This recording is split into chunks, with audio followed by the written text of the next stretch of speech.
Mark, I got to tell you before we even get started here, dude, I have activated this book in my life since receiving it a week ago. This book is a book that has response to it. Well, that is fantastic. I hope we're recording this because I'd love for you to say that. That's a great way to start it.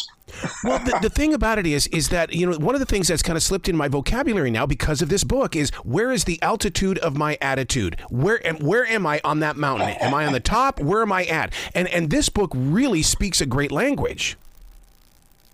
Well, I love to hear you say that. Altitude and attitude are really synonymous. I always use the metaphor of a plane. You know, where is the plane in its altitude? And how close are you to the ground? Are you close enough where you're going to be safe? Are you close enough where you're going to crash? You need to control your altitude like you can control your attitude. And by changing or shifting your attitude, it gives you enormous power. Yep. And your attitude is what drives your behavior. And people don't realize that. That's huge. So by shifting your attitude, you're changing your behavior. By changing your behavior, you're shifting the consequences of your life.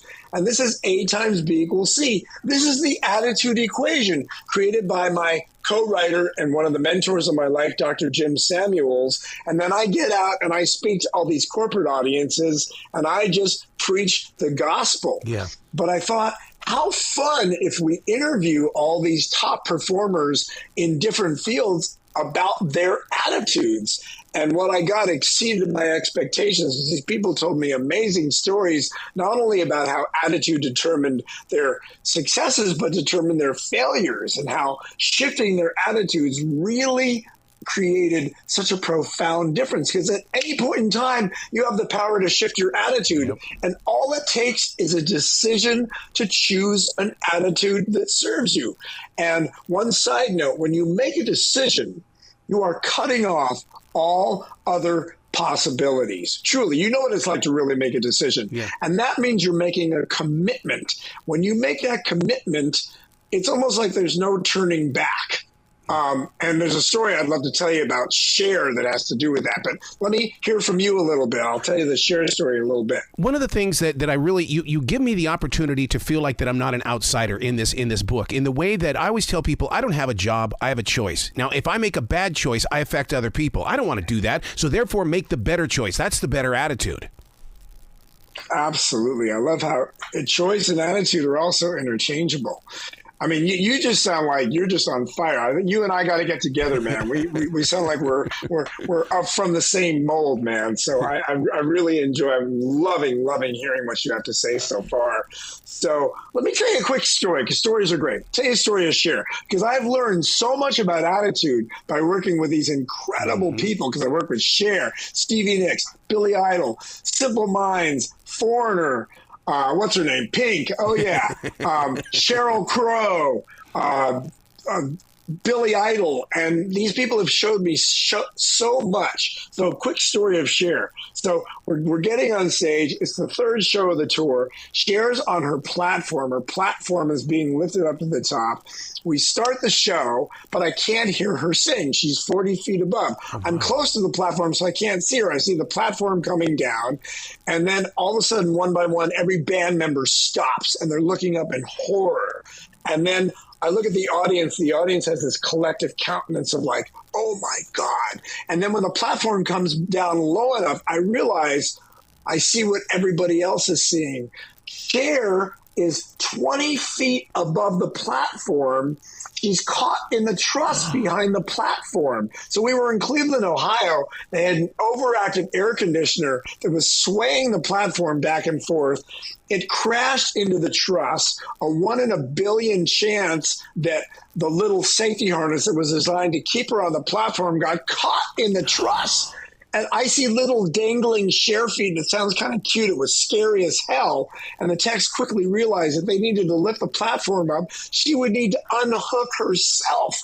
So they did. They lifted the platform up. I could not see her because I was directly below the platform because she was next to the drums. But I heard this thump, and I just prayed she was okay. And as the platform came down, I saw she was shaking. Yeah. She had fear in her eyes. And when she got down, they escorted her off the stage, and they left us with no adult supervision on the stage, not having any idea what was going to happen. And I looked at the musical director and I thought, I bet the show's over. Then I thought, I bet the tour's over because Homegirl doesn't need the stage. Grab my stick back, about to jump off my drum riser. Cher comes bolting out behind the stage, runs fully to the front of the stage, almost falls off the front of the stage. She's running so quickly. She's breathing heavy. She has the mic in her hand. She looks at everybody. She says, "Come on, let's do this. Take two." And we proceed to perform the entire show from start to finish. She performed the best show of her life. And that changed her life. It changed all of her lives because that show ended up lasting 3 years and she grossed $350 million. But think about that attitude shift. I mean, she could have at least stayed off the stage for one show, but she made a decision that she was going to serve not only the band, the dancers, the singers, the audience, the crew members.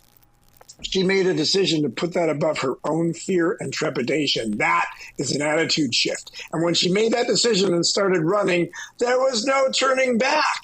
And because that was a very good decision, it changed her life. That's an example of an attitude shift because other people would have used the fear and the trepidation to prevent them. They would have made a decision and had an attitude that, the hell with this, because Homegirl didn't need the money, that's for sure. So that's an example of what I learned from Cher. And you don't think of Cher as being this tough, amazing performer, but she was fantastic. Wow. Don't you think that attitude actually starts with the inner core of yourself as well? Because, and I'll give you a good example here, is that I live in a forest here in South Charlotte, North Carolina, and there comes those times where you've got to let the tree go because there's something going wrong. This past week, I had to have alone time with the tree before I said, look, I'm going to put you back in the forest, but you're going to feed the forest now. But in order to change that attitude, I had to have connection. Absolutely. Well, connection, I also speak with neuro coach Heather Kreider. She's my partner and she runs my business and we do a speech. Mine is Hacking the Rockstar Attitude and ours together is Hacking the Rockstar Brain. And we talk about one of the foundations is connection with yourself and with others. And true connection is so powerful and so poignant.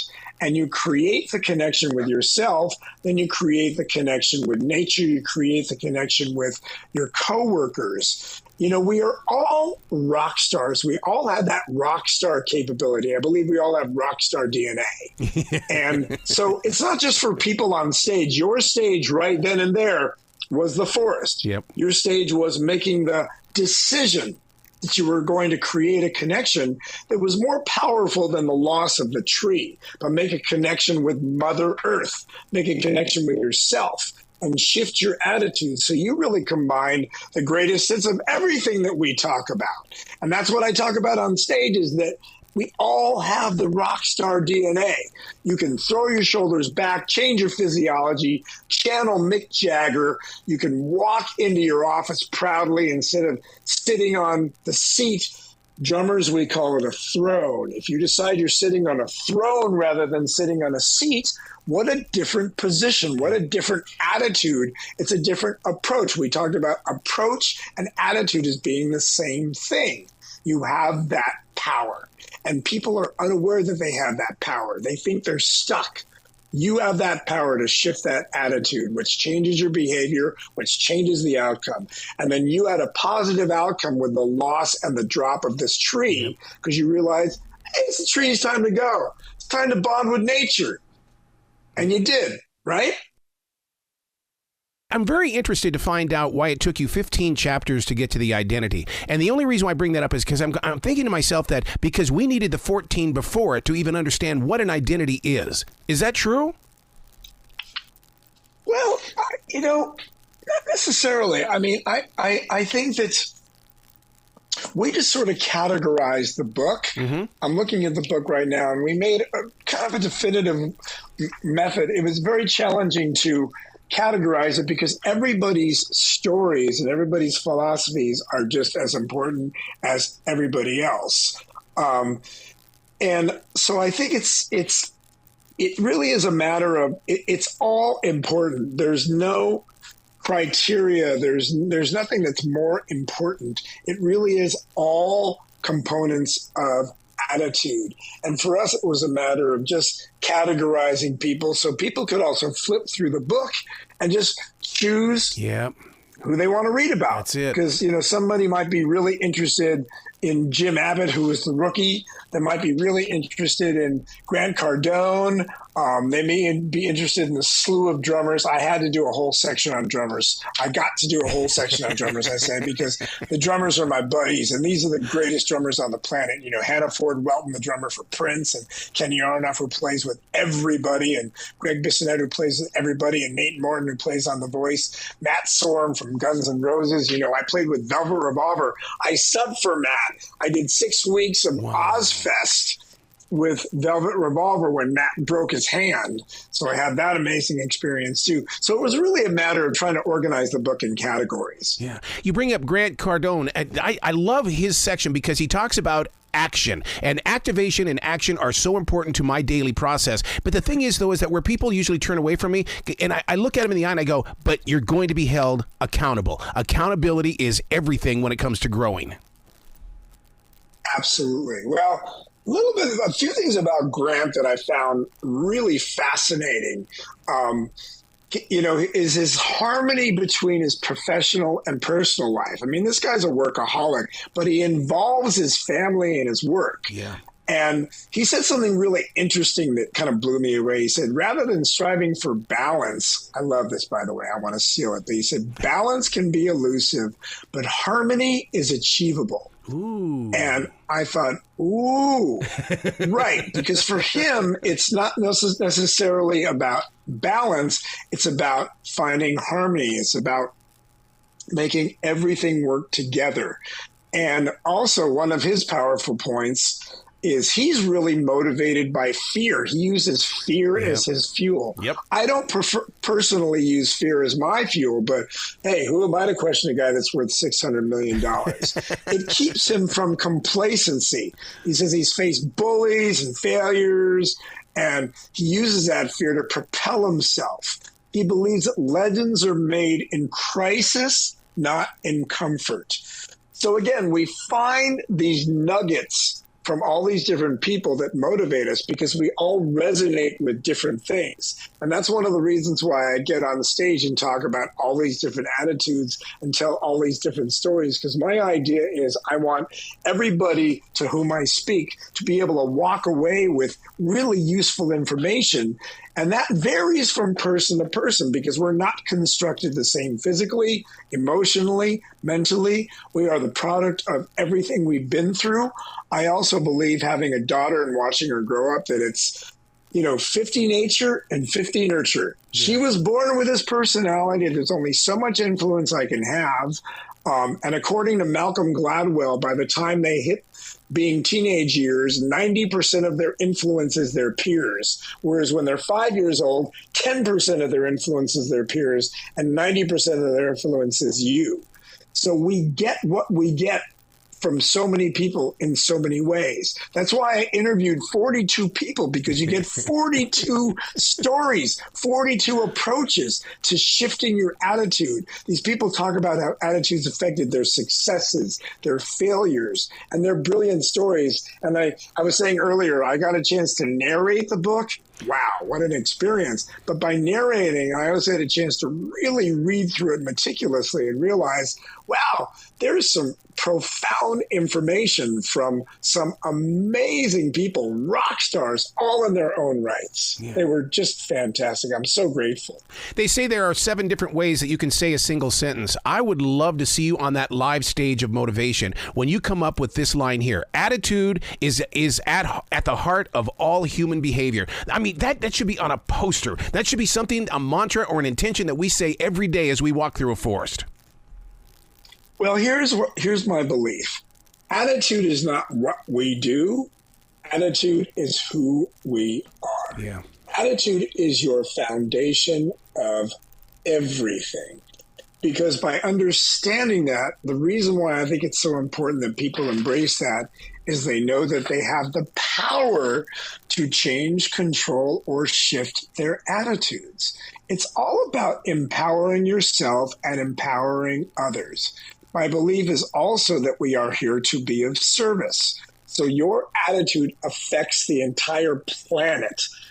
And my belief is whether I'm talking to my daughter, whether I'm on stage playing drums, whether I'm on stage giving a speech or playing drums during my speech, I am here to be of service. Yep. Because my effect on the planet is critical.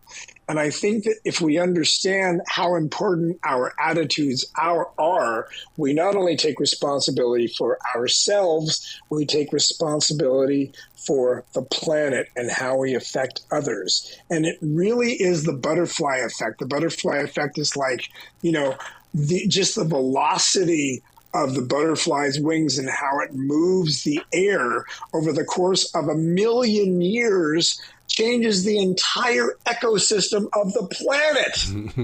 So if you think that one way that you say a sentence can impact somebody differently, and then they take that impact and that influence, they influence somebody else differently, you have the power to really create extraordinary experiences, not only for yourself, but for everybody around you. But you need to take responsibility. Yep. You need to be aware just how important that is and how poignant that is. And it's responsibility. Your attitude is a responsibility.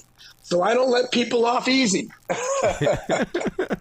I challenge listeners and people that read this book to do one thing, and that is to step out into the true community. They always say, the church is the community. I believe that, but I also believe that the true community is a grocery store. Go get a job at a grocery store and talk to real people, because Mrs. Helen could basically be, her husband's been cranky all day and she just needs a place of peace. Or Roger's got prostate cancer and he just wants to be listened to. And I think that this book is going to motivate people to get out there and get more involved with the community.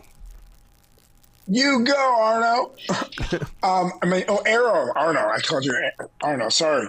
I absolutely believe that's true. And I also think, we're so used to saying, hey, how you doing? Stop. Yeah. Look in somebody's eyes and really care. Say, hey, how you doing? Yes. And have them tell you. And then they give you some BS answer, say, no, I really do care. How are you? Tell me about your life. Tell me about yourself. Like you say, I'm so aligned with you, and I are very, very aligned in what we talk about. And I'm really grateful for that, man.